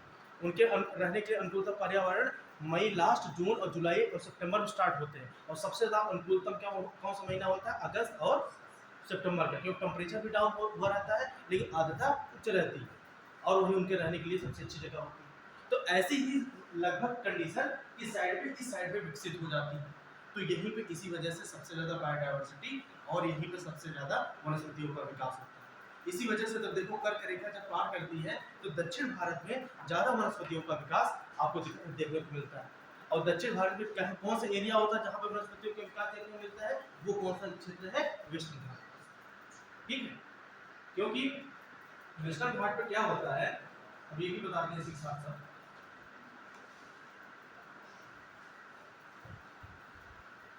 ये आप, और यहीं पे क्या होते हैं, आपके पहाड़ ऐसे है ना, पहाड़ ऐसे है, ये आपकी कौन से लाइन, ये आपका क्या है, इक्वेटर है, 0 डिग्री, 0 डिग्री नीचे कौन सा हेमिस्फीयर हो जाता है, साउथ, साउथ दक्षिण हेमिस्फीयर या दक्षिणी गोलार्ध जिसे बोलते हैं। तो जब ये क्या है, सागर है, सागर है। जब मानसूनी के सत्र में जब हवाएं इस साइड से अगर यहाँ पे आती हैं, यहाँ पे हवाएं आती हैं, तो कोरियालिस बल के प्रभाव से वो किस साइड मुड़ जा रही है, नॉर्दर्न हेमिस्फीयर में राइट साइड मुड़ रही है। किसके प्रभाव से मुड़ रही है, किसके प्रभाव से, कोरियालिस फोर्स, कोरियालिस बल के, कोरियालिस वैज्ञानिक थे, उनके द्वारा दिया गया नियम था, इसी वजह से उनके नाम पे पड़ता है कोरियालिस बल के प्रभाव से। ये जो हवाएं होती हैं ये क्या होती है कि जब ये इक्वेटर के ऊपर जाती हैं तो नॉर्दर्न हेमिस्फीयर में, तो ये अपने किस साइड मुड़ जाएंगी, अपने दाहिने साइड मुड़ जाएंगी। तो ये जब इस साइड मुड़ती है तो यहाँ से आके क्या होता है, तटों से क्या करेंगी, टकराएंगी। क्यों, क्योंकि यहाँ पे क्या होता है, यहाँ पे अरेबियन सागर, यहाँ पे कौन सा सागर है, अरब सागर है, अरब सागर है। जब ये अरब सागर है और ये हमारे इसके ऊपर से जब आएगी तो किसका कंटेंट होगा, फॉर्म किसका होगा, वाटर का, वाटर वेपर का, जलवाष्प का ज़्यादा से ज़्यादा ये कंटेंट कर लेगी। और जब जलवाष्प का कंटेंट कर लेगी और यहाँ पे क्या है, पहाड़, वेस्टर्न घाट क्या है, वेस्टर्न घाट कटी छटी पहाड़ियाँ होती है कि ये क्या है, एक प्रकार के ये पहाड़ है। भाई घाट क्या है, माउंटेन है ना, उठा हुआ उठान किया हुआ माउंटेन है। ठीक है, तो हमें उसको पूरे ज्योग्राफी में, ज्योग्राफी हमारा चैप्टर नहीं है कि अब हम आपको बताएं ओशनिक प्लेट है, अब ये क्या है, कॉन्टिनेंटल प्लेट है। तो ओशनिक प्लेट जो होता है कि अगर कॉन्टिनेंटल प्लेट के साथ टकराती है तो ओशनिक प्लेट भी क्या होती है, नीचे जाती है। क्यों जाती है, क्योंकि ओशनिक प्लेट क्या होती है, भारी होती है, घनत्व तो अधिक होता है। जब घनत्व तो जिसका अधिक होगा, जो भारी होगा वही सबडक्शन होगा। और जो क्या होता है, कॉन्टिनेंटल प्लेट होती है, ये भारी नहीं होती है, इन दोनों जब टकराव होता है तो एक प्लेटों का क्या होगा, उत्थान हो जाएगा। अब ये सब चीज़ अब हमें उसके अंदर तो आपका ज्योग्राफिक टॉपिक है। ठीक है, तो जब ये हवाएं यहाँ पे आती हैं तो यहाँ पे इसलिए बोला जाता है कि आपके यहाँ एक रेनफॉल बोला जाता है कि माउंटेन के थ्रू जो रेनफॉल होता है कि माउंटेन से टकराने के बाद, तो यहाँ पे जब हवाएं टकराती है किसी पहाड़ से, जैसे मान लो ये पहाड़, ठीक है, अब यहीं पे वेस्टर्न घाट उठा पड़ा, ठीक है, बोलिए, ठीक है, यहाँ पे वेस्टर्न घाट, अब ये हवाएं अगर यहाँ पे आके टकराती है, जब यहाँ टकराएंगे तो ये बहुत तेजी से क्या होंगे, ऊपर बढ़ेंगे बहुत तेजी के साथ, और जब ऊपर जाएगी यही मिलकर क्या होगा, कंडेंसेशन होगा, क्या होगा, संघनन होगा। क्या होता है, संघनन, और यही संघनन कंडेंसेशन की वजह से इस क्षेत्र में क्या होगी, बारिश बहुत तेजी से होगी, और बारिश बहुत तेजी से होगी। और इधर क्षेत्र से फिर हवाएं क्या होंगी, नीचे उतरने लगेंगी। तो इस रीजन में क्या होता है, बारिश नहीं होती। यहाँ पे वनस्पतियों का अच्छा विकास नहीं होता है, लेकिन इस एक साइड पे पहाड़ के यहाँ पे वनस्पतियों का अच्छा विकास होता है, क्योंकि बारिश एक ही साइड पे यहाँ पे हो जाती है टकराने का। और सेम यही केस यहाँ पे होता है कि यहाँ पे फिर बारिश होती है, अत्यधिक बारिश होती है, और वेस्टर्न घाट एक साइड पे वनस्पतियों का काफी अच्छा विकास हो रहा है। इसी वजह से वनस्पतियों में हॉट स्पॉट में ये अत्यधिक रिच होता है पूर्वी हिमालय से ज़्यादा। 64% यहाँ पे जैव विविधता का क्षेत्र पाया जाता है, और जबकि पूर्वी हिमालय पे 44% का क्षेत्र है। ये लिख लीजिए, वेस्टर्न घाट पे जैव विविधता का कितना परसेंटेज है, 64%, और पूर्वी हिमालय पे 44%। इसे ऑप्शन में जब आए पूर्वी हिमालय या वेस्टर्न घाट, तो आप किसे टिक करेंगे, वेस्टर्न घाट पे।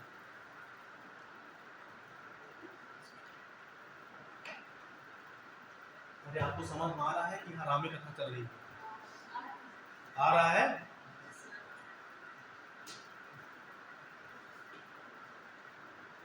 ठीक है, अब लिखिए, अब इतना समझ गया ना। अब लिखिए, कितने लिखा दिए थे, 2 ना।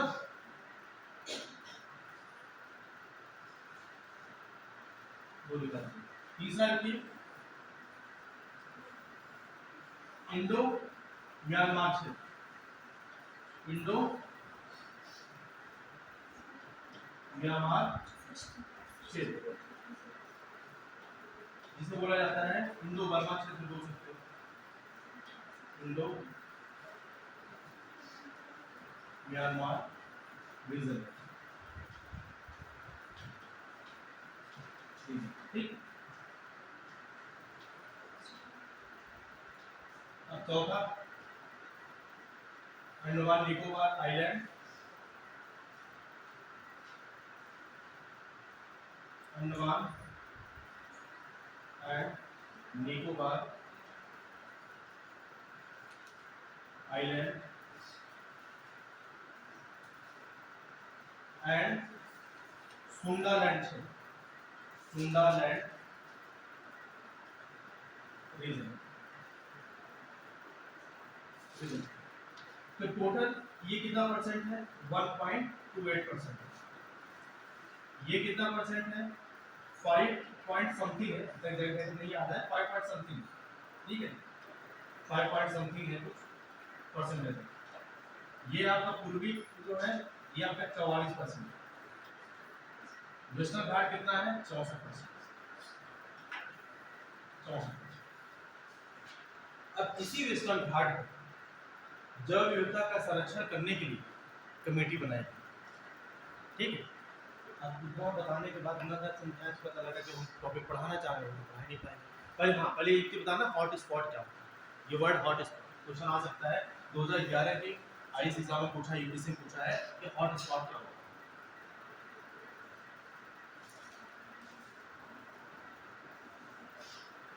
हॉट स्पॉट, ऐसे क्षेत्र को हॉट स्पॉट कहा जाता है जहां पर, ऐसे क्षेत्र को हॉट स्पॉट कहा जाता है जहां पर जैविक विविधता अत्यधिक पाई जाती है, मतलब किसी भी जीवों की पर्याप्त संख्या होती है। ऐसे क्षेत्र को हॉट स्पॉट से डिक्लेयर किया जाता है, यह बोला जाता है जहां पर जीवों की पर्याप्त संख्या होती है, और जीवों की पर्याप्त संख्या होने के साथ साथ वहां पे स्थानिक प्रजातियां प्रचुर मात्रा में पाई जाती हैं। एंडेमिक जो स्पीसीज होते हैं, जो स्थानिक प्रजाति होते हैं, एंडेमिक स्पीसीज,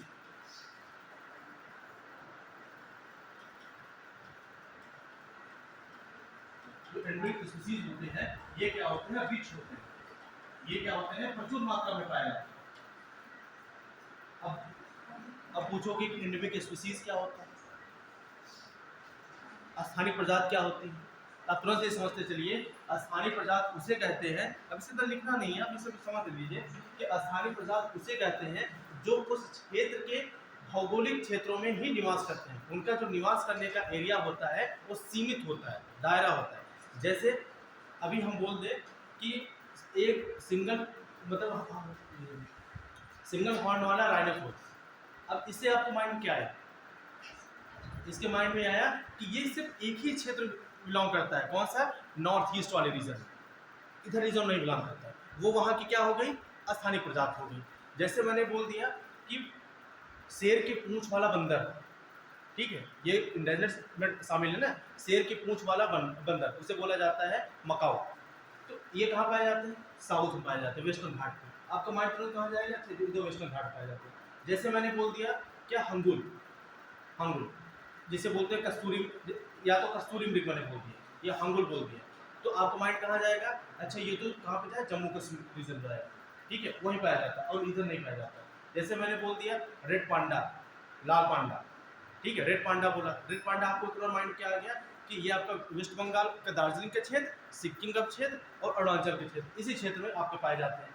तो ये क्या होते हैं? किसी भी एक स्थान का प्रतिनिधि करते हैं, उसे शो करते हैं, उसे क्या बोला जाता है? स्थानीय प्रजाति। जो वहाँ की संस्कृति विरासतों का, अगर कोई भी चीज़ हो सकती है जो अपने वहाँ के सिर्फ एक लोकली अपने संस्कृति का, अपने वहाँ पे जैविक विविधताओं का के बारे में अगर वो प्रदर्शन करती है या प्रतिनिधि करती है, उसे क्या बोला जाता है? स्थानीय प्रजाति, जो एक सीमित दायरे, सीमित क्षेत्रों में निवास करते हैं।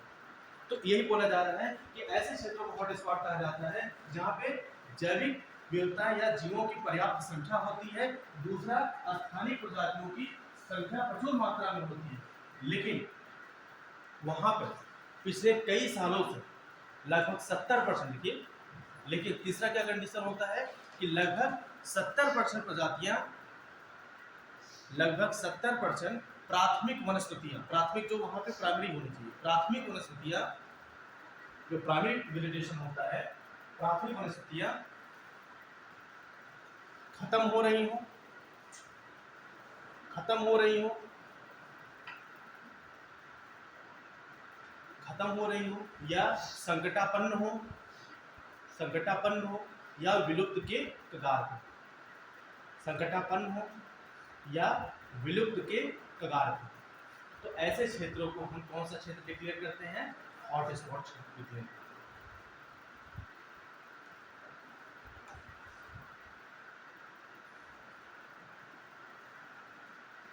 ठीक है, अब हॉटस्पॉट समझ गए?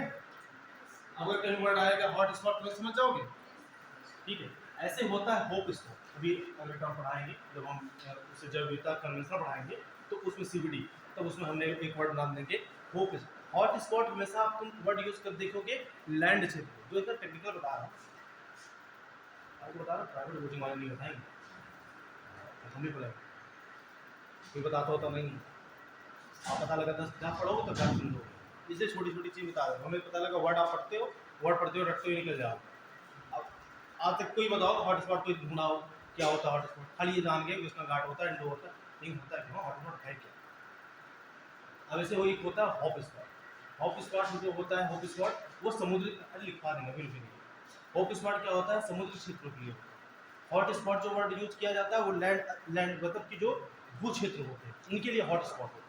लेकिन मरीन जो फ्लोरा फौना का जो कंजर्वेशन करने के लिए यूज किया जाता है, उसे क्या बोला जाता है? वो हॉट स्पॉट। अभी लिखवा देंगे तो सीबीडी को पढ़ाएंगे, कन्वेंशन ऑफ बायोडाइवर्सिटी तो वो पढ़ा देंगे, ठीक है। ये तो करंट चीजें हैं, उससे जो टर्म आ रहा है उस टर्म को इसलिए समझाते चलते हैं, ऐसी चीजें हैं, ठीक है। अब इसमें हम डाल देते हैं, हाँ, इसमें समितियां बनाएंगे। अब इसमें बोला गया कि अब इसे संरक्षण करने के लिए समिति बनाएगी। पहली समिति लिखिए वेस्टर्न घाट पे, वेस्टर्न घाट पे, वेस्टर्न घाट पर, पश्चिमी घाट पर,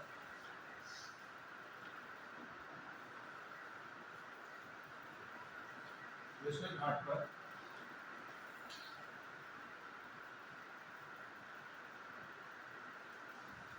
एक कमेटी बनाएगी।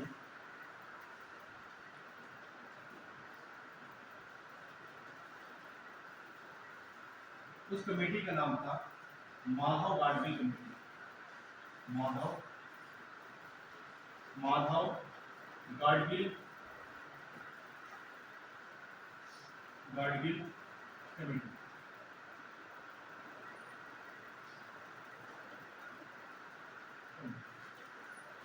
माधव गाडगिल कमेटी, ठीक है। ये कमेटी क्यों बनाई गई? ये कमेटी इसलिए बनाई गई थी कि हम हॉट स्पॉट रीजनों के बारे में पता कर लें और पता करके उनका कैसे संरक्षण किया जाए, उन्हें संरक्षण कर सके और यहाँ पे जैव विविधता को बनाया जा सके। इसी वजह से क्या किया गया, एक कमेटी बनाई गई, माधव गाडगिल कमेटी, क्योंकि ये देखा जा रहा था कि बदलते हुए आयाम के साथ, बदलते हुए परिवेश के साथ क्या हो रहा था कि जो आपके अवैध व्यापार और वनस्पतियाँ क्या हो रही थी, बदलते हुए जलवायु परिवर्तन के साथ वो क्या हो रही थी, डिक्लाइन हो रही थी, या ह्यूमन एक्टिविटी की तरह वो क्या हो रही थी, नष्ट हो रहे थे, उनके आवास नष्ट हो रहे थे, जिसकी वजह से इसी संरक्षण को रोकने के लिए उन्होंने क्या, गवर्नमेंट द्वारा बोला गया कि एक कमेटी होनी चाहिए। वो कमेटी कौन सी, माधव गाडगिल। गाडगिल क्या थे, एक खुद ही इकोलॉजिस्ट थे। वो क्या थे, ये पर्यावरणविद या पारिस्थितिकीविद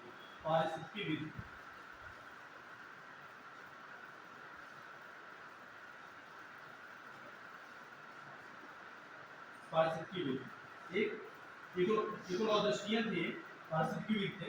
तो इन्हीं की अध्यक्षता में ही क्या होगी, अगर क्वेश्चन ये आता है कि वेस्टर्न घाट पे आधारित कमेटी बनाई गई थी, किसकी अध्यक्षता पे, माधव गाडगिल। लेकिन दो कमेटी बनी, एक कमेटी बनी थी लास्ट में कस्तूरी रंगन की अध्यक्षता में। तो पहली जब कमेटी बनाई गई वेस्टर्न घाट पे आधारित, तो माधव गाडगिल की थे। इन्होंने रिपोर्ट देते हैं, इनकी रिपोर्ट आती है कब, 31 अगस्त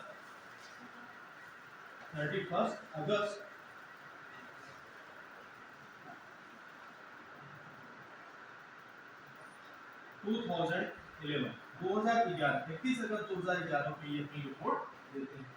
ठीक, क्योंकि इनकी रिपोर्ट में बताना कुछ है नहीं, क्योंकि रिपोर्ट को मानी नहीं गई। ठीक है, ये बोलते थे कि जो पूरा लैंडस्केप एरिया है उसमें लगभग मतलब 80-90% भागों को क्या किया दिया जाए, संरक्षित कर दिया जाए। लेकिन ये बात क्या थी कि वहाँ पे ये हो नहीं सकती थी, क्योंकि वेस्टर्न घाट का मैक्सिमम 46% पार्ट कहाँ पड़ता है, कर्नाटक में पड़ता है, और महाराष्ट्र पड़ता है, और गोवा पड़ता है, केरला पड़ता है। तो वहाँ पे जो रहने वाले समुदाय होते हैं उनकी आजीविका का फिर क्या होगा, अगर उसे आप प्रतिबंधित क्षेत्र कर दोगे तो बेचारे कहाँ से कमाएंगे, खाएंगे, वो आय कहाँ से पाएंगे। अभी भी जान लो कि लगभग 25 करोड़ पॉपुलेशन इंडिया में, लगभग 25 करोड़ पॉपुलेशन किस पे आधारित है, लकड़ी पे, चारा पे आधारित है। कौन सी लकड़ी, जलावन लकड़ी। गाँव में तो एक बार आप गैस प्रोवाइड कर देते हैं, हाँ, लेकिन क्या उन्हें हमेशा गैस मिल जाती है क्या, उनके पास इनका रोजगार है, नहीं है। वो होते हैं जो जनजातियाँ जो अंदर रहती हैं, जंगलों में रहती है, उन्हें कौन सी गैस दे देते हैं, गैस मिल जाती है, नहीं मिलती। जब गैस नहीं मिलती है तो वो किस पे आधारित रहेंगे, वो चारा पे, जलावन लकड़ी पे आधारित रहेंगे। अब जब जलावन लकड़ी पर आधारित रहेंगे तो उन्हें ऐसी जगहों पे जाने की अनुमति मिलनी चाहिए ना जहाँ पे वनस्पतियों का विकास, पेड़ पौधे हैं। अगर उन्हें संरक्षण डिक्लेयर कर दोगे तो जा पाएंगे, नहीं जा पाएंगे। इसी वजह से यहाँ पे ये लगभग किस कितने क्षेत्र कर दिए, ये लगभग पूरे लैंडस्केप पे ये संरक्षण करने की बात कर दी है। तो ये चीज़ चल नहीं पाई। तो फिर किया गया कि नहीं, अब हम दूसरी कमेटी बनाते हैं, किसके अध्यक्षता में, कस्तूरी रंगन।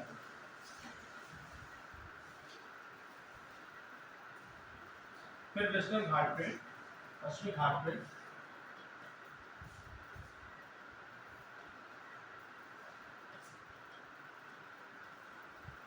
तो दूसरी कमेटी बनती है।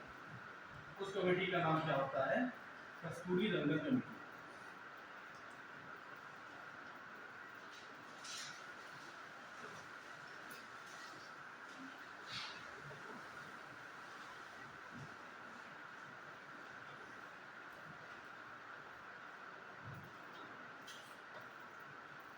अच्छा ये बताइए, आपको समझने में ज़्यादा विश्वास है, समाज का ऐसे लिखने में या सिर्फ लिखने में? इसलिए मैं पूछ रहा ना, किसी किसी को मन करता है कि हमें नोट्स मिल जाए बना बनाए।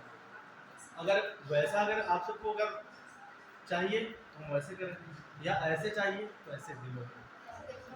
ऐसे में क्या होता है, थोड़ा टाइम लगता है, धीरे धीरे चीज़ें चलती हैं। वैसे क्या होता है, स्पीड पकड़े रहती है। क्योंकि कुछ लोग होता है ना कि माइंड में कि नहीं हमें नोट्स प्रॉपर मिल जाए, नोट्स में ही क्या पढ़ना।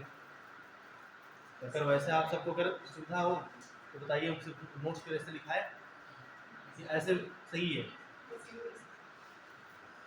नहीं, हमें ऐसा लगा कि पता लगा इतने टाइम तक अगर क्लासेस चल रही हैं, क्लास से कम्युनिकेशन हो पाना, चल पाना 1.5 घंटा बहुत टफ टाइम है कंटिन्यू, इसलिए मैं पूछ रहा। तो अभी तो रिलैक्स हो ना, कोई मतलब ऐसा नहीं है बोले कि। तो वेस्टर्न घाट में एक दूसरी कमेटी बनती है, या कस्तूरी रंगन कमेटी। ये कब बनाई जाती है, अगस्त 2012 अगस्त 2012 में इस पश्चिम घाट के लिए क्या की जाती है, दूसरी कमेटी बनती है 2012 में।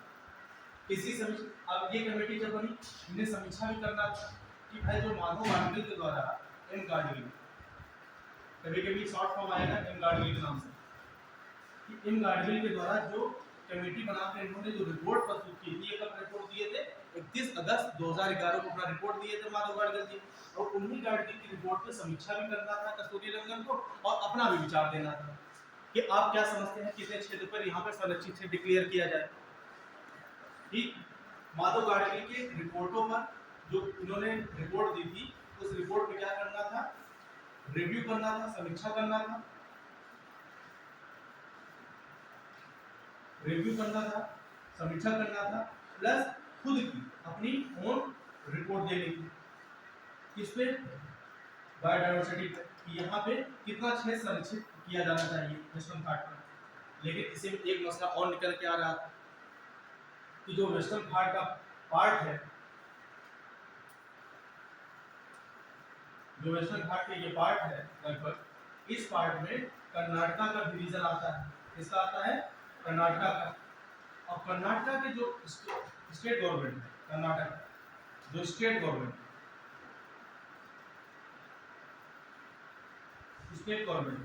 ये बोल रहे हैं कि ये हमारे यहाँ लगभग 46% क्षेत्र इसका पड़ रहा है, 46%। और हमारे यहाँ जो रहने वाले जो समुदाय हैं, यहाँ पर रहने वाले जो लोग हैं, ये अपने आजीविका का साधन कहाँ से ढूंढेंगे, और इनके लिए हम क्या करेंगे, ये अपने लिए आजीविका का साधन कैसे ढूंढेंगे, ये कैसे अपनी एक्टिविटी करेंगे, इनके लिए हम फिर लेके कहाँ से आएंगे, इनके लिए हम रोजगार कैसे देंगे, इनकी जरूरतों को, रिक्वायरमेंट को कैसे फुलफिल किया जाएगा।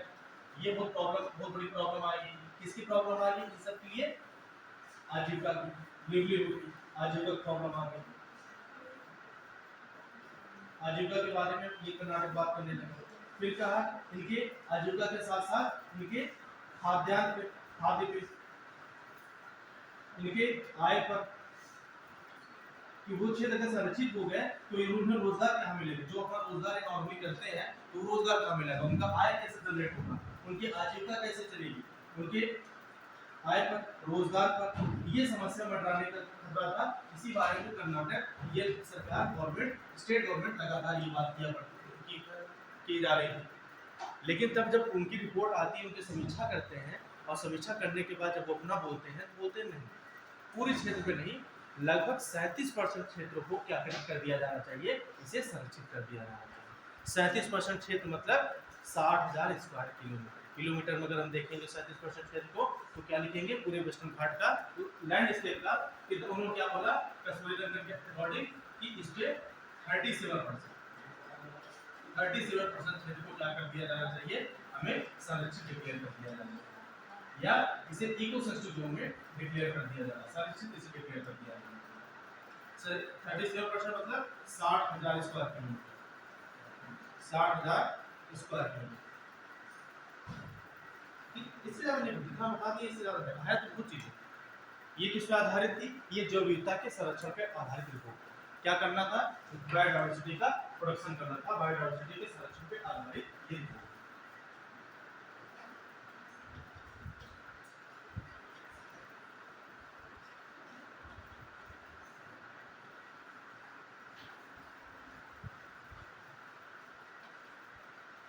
ठीक,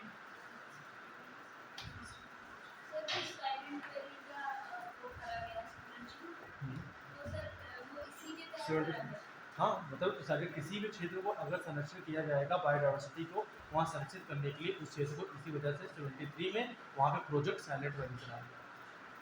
इसलिए एक मूवमेंट चला था साउथ में, चिपको आंदोलन की तरह एक्टो आंदोलन। इसके उसमें कौन थे, पांडुरंग हेगड़े के द्वारा चलाया गया एक्टो आंदोलन 1974 में तो वो चला था 3 में, क्या नाम है उसका, चिपको आंदोलन 74 में। एप्को कब चला था, 82, डेट एग्जैक्ट नहीं आ रहा, 79 क्योंकि जंगल बचाओ आंदोलन 1918 चला।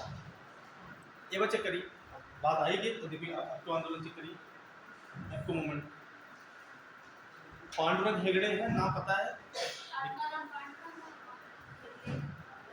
हाँ, पांडुरंग पांडुरंग है, हेगड़े। लेकिन डेट डेट क्या नाम, डेट क्या है? 79, 78, 79, देखिए क्या है।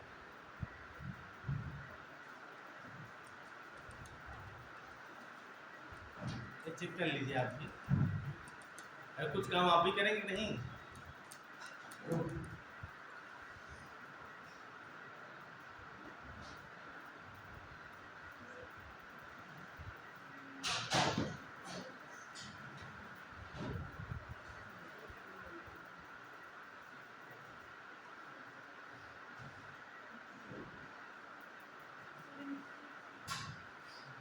क्योंकि जो चिपको मूवमेंट था वो 73 74 है।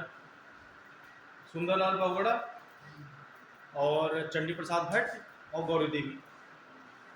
तो उसमें क्या होता है, उत्तराखंड में चलाया जा रहा था ये आंदोलन। हाँ 83 ना, हाँ 90 वही प्रोजेक्ट।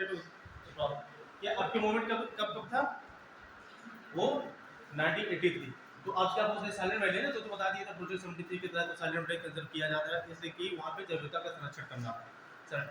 और अभी तक साइलेंट वैली हो ना, तो जो सांध घाटी है, सांध घाटी कोई गया नहीं। सांध घाटी क्या होता है, कितना डेंस जगह है, उस जगह पे क्या हुआ कि शाम की खाली बस थोड़ी बहुत आवाज़ आती है। उसे सांध घाटी इसलिए बोलते हैं कि जब शाम होता है 5 बजे 6 बजे के बाद, 5-6 बजे जो थोड़ी बहुत आवाज़ आएगी 6 बजे के बाद उतना डेंस है, और उसके बाद कोई भी आवाज़ पूरी रात भर नहीं आती।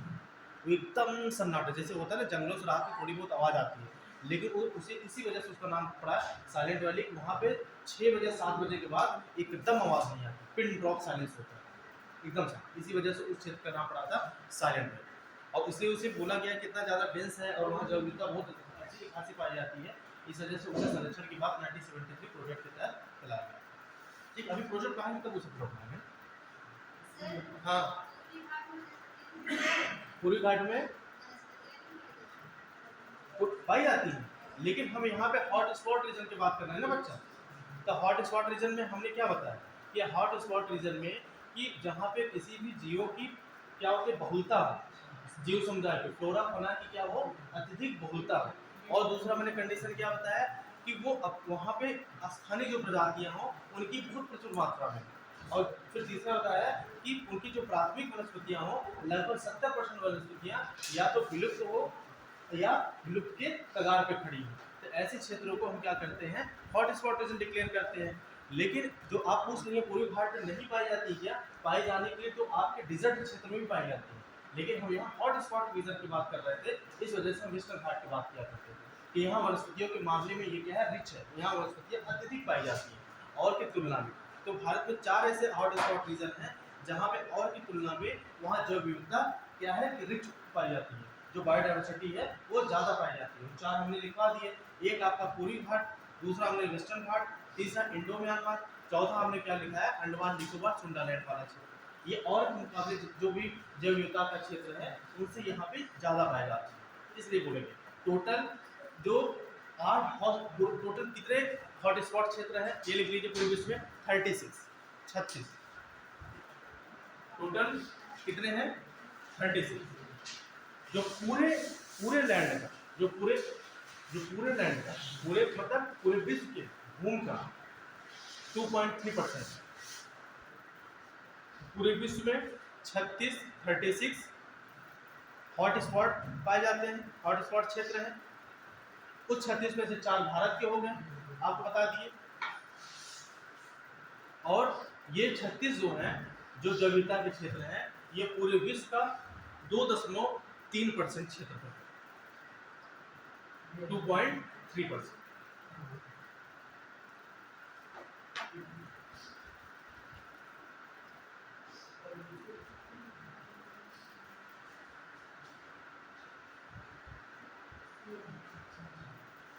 ठीक है,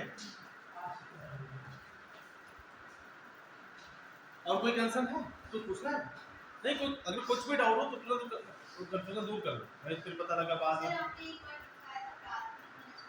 प्राथमिक, हाँ देखो प्राइमरी जो वेजिटेशन होता है, जो मैंने बोला है कि जो वहाँ के स्थानिक वनस्पतियाँ हैं जो प्राइमरी रूप से वहाँ पे ज़्यादा है, उनका क्या होता है, हरासमेंट ज़्यादा हो रहा है, वो बहुत ज़्यादा क्या हो रही है, कम होती चली जा रही है। किसी भी चीज़ को आप क्या बोलते हो, प्राथमिकता ना, प्राथमिक चीज़ देते हो, प्राथमिकता देते हो, प्राइमरी देते हो, और प्राइमरी चीज़ ये है, तुम्हारे लिए प्राथमिकता ये है। तो ऐसी वनस्पतियों की बात की जाती है, ठीक है। तो आगे अच्छा, उनको कुछ चीज़ इसमें बस सोच है, कुछ माइंड से उतरे ना। और क्या पढ़ाना था इन्वेस्टर, ये तो कंप्लीट हो गया आपका, ठीक है। इसमें कमेटी होगी, इससे ज़्यादा कस्तूरी रंगन कमेटी पूछेगा नहीं। अच्छा, एक चीज़ मैं तुम लोगों को क्वेश्चन पूछ रहा था कि अच्छा ये बताइए कि कोई जो पेड़ होता है, सिंगल ट्री, ठीक है, ये टॉपिक तो लगभग कंप्लीट हो गया। मुझे अब बताना था क्या कि जो अभी बायोडाइवर्सिटी जो कंजर्वेशन था, इन सीटू क्या होता है, एक सीटू क्या होता है, इसे प्रॉपर लिखवा दे रहे हैं, ठीक है, कि कौन कौन से क्वेश्चन इससे बहुत आते हैं, कि कौन से इन सीटू कौन से एक सीटू, कन्फ्यूजन ना। उस दिन मैंने बताया था, लेकिन थोड़ा सा हल्के में बता करके आगे निकल गया। और फिर इस क्षेत्र में क्या है, कन्वेंशन है, जैसे सीबीडी हो गया, नागोया प्रोटोकॉल हो गया, और आपका ये कार्टाजेना प्रोटोकॉल हो गया, ठीक है। ये सब 4-5 कन्वेंशन है। इस कन्वेंशन के और जो नई रिपोर्ट अभी 2022 में आई है, क्योंकि करंट से टॉपिक हो गया 2022 की रिपोर्ट में 30x30 समझौता हुआ है कि क्वेश्चन आना तय है। एग्जाम में आपको यूपीएससी यूपीपीसीएस में 2-3 क्वेश्चन मिल लेता है, जितना ही बता, ठीक है। और फिर आपको हाँ एक चीज़ और पॉइंट भूल लेते हैं, जो हॉट स्पॉट वर्ड है, ये वर्ड कौन दिया था, 1988 में नॉर्मन मायर्स ने दिया था। ये क्वेश्चन पूछता है, हॉट स्पॉट जो शब्द होता है ये 1988 में किसके द्वारा दिया गया था, 1988 में Norman Myers, Norman Myers, Norman Myers, Norman Myers के द्वारा इसे वर्ड दिया गया था हॉट स्पॉट का। हाँ एक चीज देखो, तुम सब याद नहीं दिलाए, हमें क्या बताना था, होप स्पॉट ना, नॉर्मन मायर, ये शब्द कब कौन दिया था, 1988 में नॉर्मन मायर्स के द्वारा हॉट स्पॉट तक दिया गया, ठीक है। हाँ देखो ये चीज देखो, कल हम पढ़ा रहे थे नेशनल एक्शन प्रोटेक्शन कार्य योजना पढ़ा रहे थे, वन्यजीव कार्य संरक्षण योजना।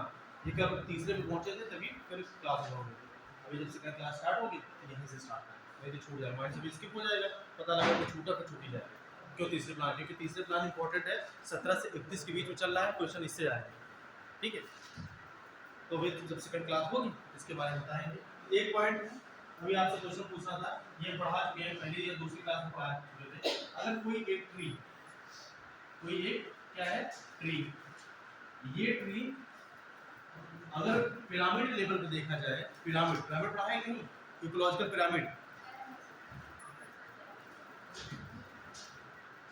पढ़ाया था, डेमो क्लास में भी पढ़ाए थे, उसके बाद भी थोड़ा पढ़ाए थे, ठीक है। तो जो इकोलॉजिकल पिरामिड है, जो पारिस्थितिकी पिरामिड होता है, इकोलॉजिकल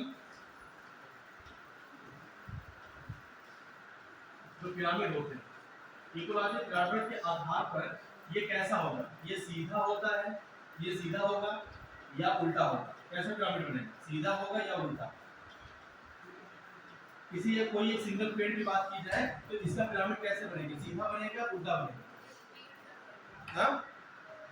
किसी भी सिंगल पेड़ का पिरामिड, अभी अगली क्लास होगी तो बता देंगे क्या होगा, परेशान होंगे क्यों उल्टा होगा, देखो आंसर तो सही उल्टा, तो उल्टा क्यों,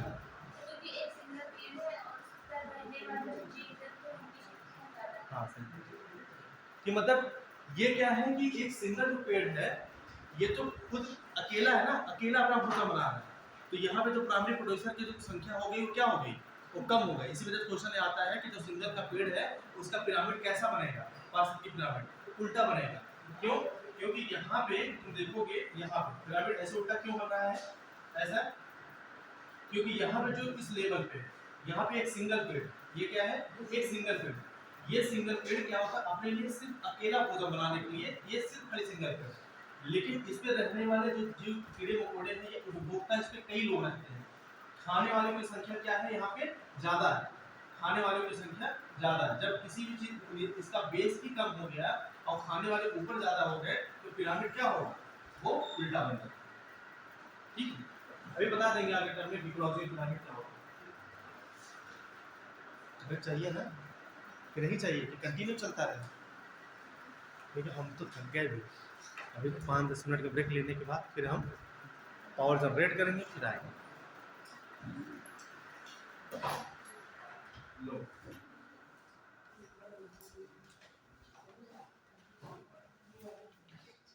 देखो लाइट भी बोली कि ब्रेक ले लीजिए।